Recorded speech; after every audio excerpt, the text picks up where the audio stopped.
بسم اللہ الرحمن الرحیم هو الشافی۔ جانوروں کی چھوتار جلدی بیماری لمپی اور اس کا علاج۔ وائرس کے نتیجہ میں پھیلنے والی اس چھوتار جلدی بیماری کا مختصر نام LSD ہے، جو لمپی سکن ڈیزیز کا مخفف ہے۔ یہ بیماری ایشیائی ممالک میں بہت تیزی سے پھیل رہی ہے اور جانوروں کی اموات کا باعث بن رہی ہے، مثلاً Pakistan, Bharat, Bangladesh, China, Nepal, Bhutan, Vietnam, Myanmar, Sri Lanka, Thailand, Malaysia وغیرہ۔ یہ زیادہ تر گائے میں ہوتی ہے، مگر دیگر جانوروں میں بھی ہو سکتی ہے۔ علامات مرض مختلف جانوروں میں ذرا مختلف ہوتی ہیں، جو تصویری زبان میں واضح کر دی گئی ہیں۔ یہ مرض بظاہر چیچک یعنی سمال پاکس یا چکن پاکس لاکڑا کاکڑا کے مشابہ اس کی علامات ہوتی ہیں۔ جلد کے علاوہ آنکھوں، منہ اور گلے کو بھی خاصا متاثر کرتی ہے۔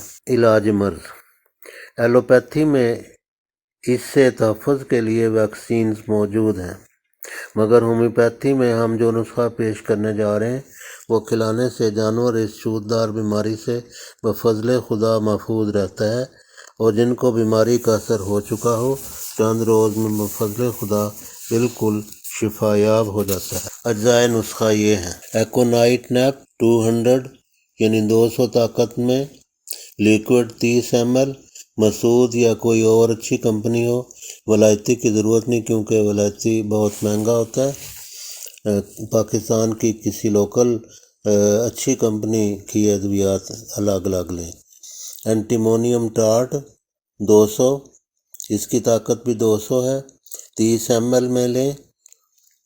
یہ الگ لیں، تمام بوتلیں تمام ادویات الگ الگ لیں۔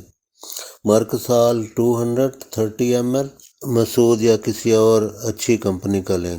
وائرولینم 230 ml، یہ بھی کسی لوکل اچھی کمپنی کا لے لیں، مسعود کی اچھی شہرت ہے، اس کے علاوہ اگر کوئی اور اچھی کمپنی ہو اس کا لے سکتے ہیں۔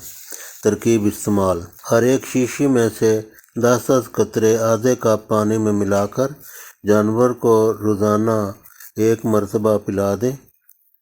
شدت مرض میں دن میں 3 مرتبہ بھی پلا سکتے ہیں، ورنہ درمیانہ مرض ہو تو دن میں 1 مرتبہ ہی کافی ہے۔ چند روز میں بفضل خدا آرام آ جاتا ہے۔ اگر ان علامات کے مشابہ علامات انسانوں میں بھی پائی جائیں تو یہی ادویات آدھی مقدار میں دے سکتے ہیں، یعنی 10 قطرے کی بجائے 5 قطرے، جو باقی طریقہ لکھا ہے۔